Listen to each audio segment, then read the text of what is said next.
Welcome to the Slop Temple. We pray this video helps.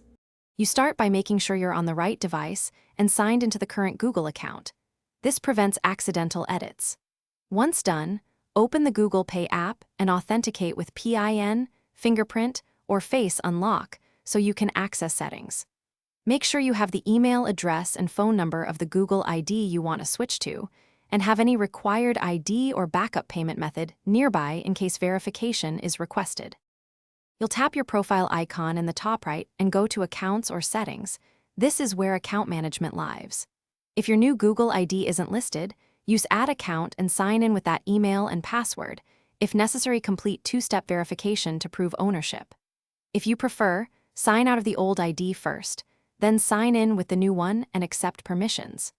These steps replace the linked account while keeping payment instruments available if verified correctly.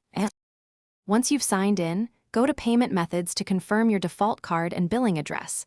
This avoids failed transactions.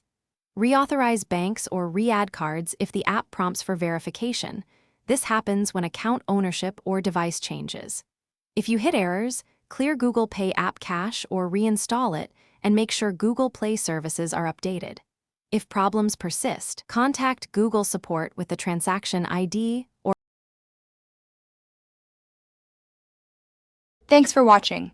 Consider subscribing if we helped you.